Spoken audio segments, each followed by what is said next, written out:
Hi ನಮಸ್ಕಾರ ಗೆಳೆಯರೆ. ಇವತ್ತಿನ ವಿಡಿಯೋದಲ್ಲಿ ನಾನು ನಿಮಗೆ ಕರ್ಕೊಂಬಂದಿರೋದಲ್ಲಿಗೆ ಅಂದರೆ ಚಿತ್ರದುರ್ಗ ಜಿಲ್ಲೆಯ ಒಂದು ಪವಿತ್ರ ಹಾಗೂ ಪವಾಡದ ಪುಣ್ಯಕ್ಷೇತ್ರಕ್ಕೆ. ಅದುವೇ ಹೊರಕೆ ದೇವರಪುರದ ಶ್ರೀ ಲಕ್ಷ್ಮೀ ನರಸಿಂಹಸ್ವಾಮಿ ದೇವಸ್ಥಾನ. ಭಕ್ತರ ಕಷ್ಟಗಳನ್ನು ಕ್ಷಣಾರ್ಧದಲ್ಲಿ ನೀಗಿಸುವ, ಕೇಳಿದ ವರವನ್ನು ನೀಡುವ ಈ ನರಸಿಂಹನ ಮಹಿಮೆ ಅಪಾರ. ಬನ್ನಿ ಈ ಕ್ಷೇತ್ರದ ಇತಿಹಾಸ ಮತ್ತು ವಿಶೇಷತೆಗಳನ್ನು ಇವತ್ತಿನ ವಿಡಿಯೋದಲ್ಲಿ ತಿಳಿಯೋಣ. ಈ ಕ್ಷೇತ್ರದ ಇತಿಹಾಸ ಬಂದ್ಬಿಟ್ಟು ಚಿತ್ರದುರ್ಗ ಜಿಲ್ಲೆಯ ಹೊಸದುರ್ಗ ತಾಲೂಕಿನಲ್ಲಿರುವ ಈ ಕ್ಷೇತ್ರಕ್ಕೆ ನೂರಾರು ವರ್ಷಗಳ ಇತಿಹಾಸವಿದೆ. ಹಿಂದೆ ಈ ಪ್ರದೇಶ ದಟ್ಟವಾದ ಅರಣ್ಯವಾಗಿತ್ತು ಎಂದು ಹೇಳಲಾಗುತ್ತದೆ.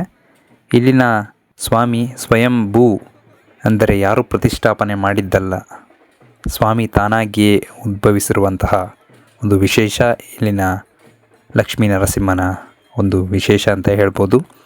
ಹಲವು ವರ್ಷಗಳ ಹಿಂದೆ ಭಕ್ತರು ತಮ್ಮ ಕಷ್ಟಗಳ ನಿವಾರಣೆಗಾಗಿ ಇಲ್ಲಿಗೆ ಬಂದು ಹೊರಕೆ ಅಥವಾ ಹರಕೆ ಹೊರುತ್ತಿದ್ದರಂತೆ. ಹೀಗೆ ಹರಕೆ ಹೊತ್ತ ಭಕ್ತರ ಸಂಕಷ್ಟಗಳು ದೂರವಾದ ಕಾರಣ ಈ ಸನ್ನಿಧಾನಕ್ಕೆ ಹೊರಕೆ ದೇವರಪುರ ಎಂದು ಕರೆಯಲಾಗುತ್ತದೆ.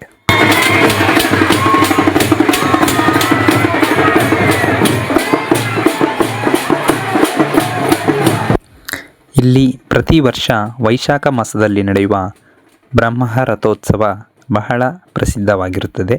ಈ ರಥೋತ್ಸವಕ್ಕೆ ರಾಜ್ಯದ ಮೂಲೆ ಮೂಲೆಗಳಿಂದ ಸಾವಿರಾರು ಭಕ್ತರು ಹರಿದು ಬರುತ್ತಾರೆ.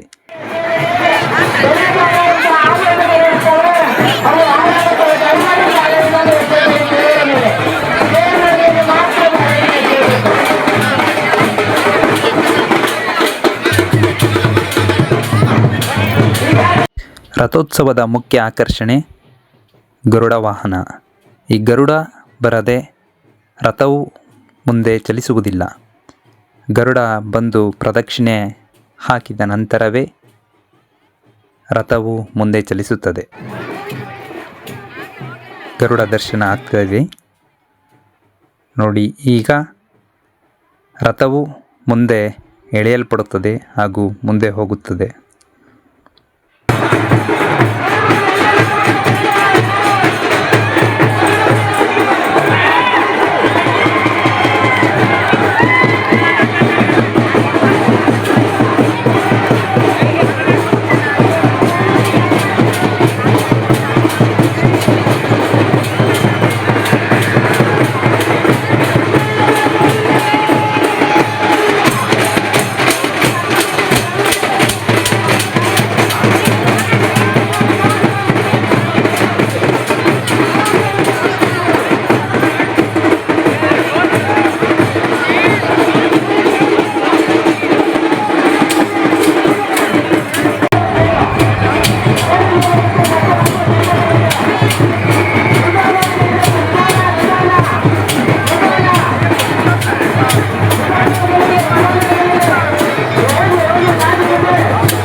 ಸಾಮಾನ್ಯವಾಗಿ ನರಸಿಂಹಸ್ವಾಮಿ ಎಂದ ತಕ್ಷಣ ನಮಗೆ ಉಗ್ರ ಸ್ವರೂಪ ನೆನಪಾಗುತ್ತೆ.